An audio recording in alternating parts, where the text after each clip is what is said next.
Hello दोस्तों, Rana classes में आपका स्वागत है। तो बड़ी खबर क्या आ रही है आज, क्योंकि कैबिनेट की बैठक थी बिहार में। तो बिहार में 190 पदों पर बहाली, नीतीश कैबिनेट का फैसला। तो क्या इस वक्त एक ताज़ा खबर पटना से सामने आ रही है, जहां बिहार कैबिनेट की बैठक खत्म हो गई है। नीतीश सरकार की इस अहम बैठक में कई बड़े निर्णय लिए गए। इस मीटिंग में कुल है जो कि 24 एजेंडों पर मुहर लगी है। इस बैठक में विभिन्न विभागों में 190 पदों पर बहाली की स्वीकृति दी गई है। नीतीश कैबिनेट की इस बैठक में 190 पदों पर बहाली को स्वीकृति दी गई है। श्रम संसाधन विभाग में स्टेनोग्राफर के 24, लिपिक के 65, कार्यालय परिचारी के 54 पदों की स्वीकृति दी गई है। समस्तीपुर न्यायालय मंडल में शाहपुर पटौदी फौजदारी न्यायालय में अनुमंडल न्याय दंडाधिकारी और न्यायिक दंडाधिकारी के 2 पदों का सृजन की स्वीकृति दी गई है। इसके अलावा नगर एवं आवास विकास में गैर तकनीकी के 43 पदों का सृजित करने की स्वीकृति दी गई है। तो ये नए पद बने हैं। तो 190 श्रम संस आंसू लिपि की बहाली जो कहाँ से आएगी, तो ये या तो बीएसएससी इंटर लेवल में आएगी, और लिपि के भी आपको बीएसएससी इंटर, मतलब ये सेकेंड जो इंटर लेवल है बीएसएससी का, उसमें ये पदें आ सकती है। हो सकती है कि इलेक्शन के पहले आपको ये विज्ञापन आपको आ जाए। कार्यालय प्रचारी क्योंकि बीएसएससी लेगी, तो इसकी नए पद में इसकी निकलने की संभावना है। तो मतलब बीएसएससी इंटर लेवल की वैकेंसी अगर आती है सितंबर अक्टूबर में, तो सितंबर में ही ज़्यादा चांस, क्योंकि अक्टूबर में अगर इलेक्शन हुई तो आचार संहिता लागू होगी। तो ये आपको बीएसएससी इंटर लेवल 2 में वैकेंसी आ सकती है। अब आते हैं बात कि बीएसएससी इंटर लेवल, ये बीएसएससी सीजीएल की, क्योंकि बहुत सारे लोग बीएसएससी सीजीएल के 3 के बारे में कहते हैं आप सर क्या अपडेट देते हैं। मुझे तो सिर्फ वैकेंसी, तो वैकेंसी मेरा निकालना काम नहीं है, मेरे पास जो भी सूचना रहती है और वो मैं बताता हूँ। फिर बीएसएससी सीजीएल 3 की वैकेंसी निकली, फिर कहेंगे कि 1 साल में पूरा होना चाहिए, आप 1 साल में पूरा नहीं करें। तो ये मेरे बस की बात नहीं है, ये आयोग और सरकार तय करती है। तो आप लोगों को तो सहन करना पड़ेगा और जो पैसेंस रखनी पड़ेगी। इस तरह से सिर्फ घबराने और आपके अनुसार विज्ञापन नहीं आएगी, यह सरकार और आयोग पर निर्भर करता है। तो मेरे पास अभी भी थोड़ी बहुत जो अपडेट है बीएसएससी सीजीएल 3 की, बहुत सारे जो लोग जो अपडेट जानना चाह रहे हैं कि क्या बीएसएससी सीजीएल 1 का रिजल्ट का अपडेट, तो अभी तक ऐसी कोई सूचना अभी नहीं आ रही है उसके बाद जो बताया था। और विज्ञापन कब आ रही है, तो ये भी है जो कि थोड़ी अगर रिजल्ट निकलती है तभी है जो कि जुलाई में आ सकती है। लेकिन इसकी चर्चाएं जहां हैं, उसकी चर्चाएं में ये आप देख रहे हैं, मैंने एक बार पहले भी बताया था और अखबारों में भी आया था। बिहार सचिवालय सेवा संघ का अपेक्षा के विरुद्ध है। क्या है, बिहार सचिवालय सेवा का मूल पद सचिवालय सहायक का पद नाम परिवर्तन नहीं किए जाने एवं उच्चतर पदों पर प्रोन्नति नहीं दिए जाने, प्रभारी पदाधिकारी नहीं बनाए जाने के विरोध में बिहार सचिवालय सेवा संघ काला सप्ताह आह्वान करता है, जिसे काला बिल्ला लगाकर अगली अपनी सहभागिता 100%। ये काला सप्ताह क्या, 29/6 से 3/7/2020 तक इसमें काला रिबन लोग सचिवालय सेवा के जो कर्मी हैं, पदाधिकारी हैं, वो लगाएंगे। तो इसमें ये भी चर्चाएं निकल रही है कि जो पद हैं, कितने पद खाली हैं, उसकी विज्ञापन की बहाली के लिए भी इसमें शामिल किया जाए, जिससे सरकार और आयोग को ध्यान है जो कि आकृष्ट किया जाए। तो आप पदों की विवरणी का मैं दिखा सकता हूँ, मैंने हालांकि पहले भी दिखाया। तो ये आपको प्रशाखा पदाधिकारी सचिवालय सहायक की ही बताता हूँ, क्योंकि आप लोगों को सचिवालय सहायक से मतलब है, और ये तो प्रमोशन तो आगे की जब आप सेलेक्ट होंगे तभी की। तो बिहार सचिवालय सेवा में प्रोन्नति के कुल स्वीकृत पद कितने हैं, तो आपको पदों की संख्या कितनी है, 1469 कुल स्वीकृत। तो सहायक की टोटल ये विवरणी यहीं से मैं बताता हूँ।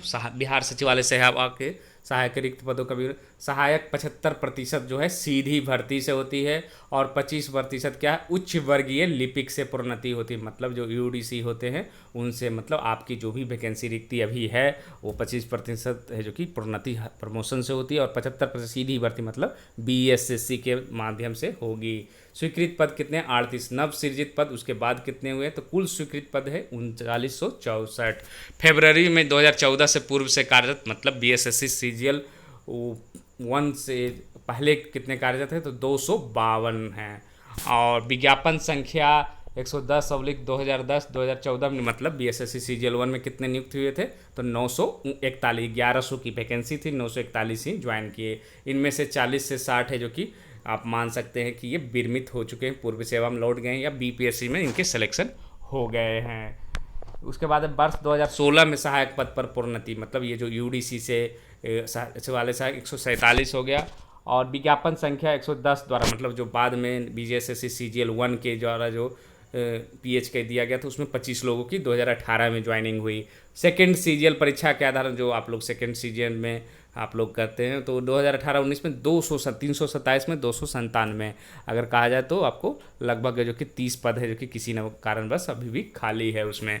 तो दिनांक 1/7/2020 को सहायक का कुल रिक्त पद कितना हो गया? तो 3964 माइनस है जो कि 1662 लोग कार्यरत कितने हैं? तो 1600 कुल कार्यरत सहायक यहाँ पर दिया हुआ है, 252, 941, 147, 25, 297, 1662। तो 3964 में 1662 घटा तो 2302, 58% है जो कि रिक्तियाँ खाली है। मतलब ये 2300 पद खाली हैं। अब कह सकते हैं कि क्या 2300 पदों की वैकेंसी आएगी? तो नहीं आएगी, क्योंकि 25% है जो कि आपको चला जाता है प्रोन्नति में। तो 25 अगर 600 का माने 600 घटा दीजिए, इसमें 575 घटेगा तो कितना हो जाएगा आपको? 1725 सीट। और जैसे बताया कि 150 से 200 सीट है जो कि आपको उसमें जा सकती है बीएसएससी सीजीएल 1 के रिजल्ट में। तो 1725 में तो 1500 के आसपास है जो कि हर हाल में सचिवालय सहायक की वैकेंसी आएगी। तो ये मांग कर रहे हैं कि 2300 जो काला सप्ताह मनाया जा रहा है उसमें कि आप है जो कि विज्ञापन भी जारी कीजिए या प्रोन्नति जो भी करना कीजिए, लेकिन 2300 पद है जो कि रिक्त है उसका बहाली है जो कि जल्द कीजिए, विज्ञापन जल्द निकालिए और उसकी बहाली की प्रक्रिया फटाफट किया जाए। तो ये मांग है जो कि चल रही है, चर्चाएं चल रही है, इसीलिए मैंने आपको बताया कि टोटल जो है आपको 2302 पद हैं, 25% है जो कि प्रोन्नति के हैं।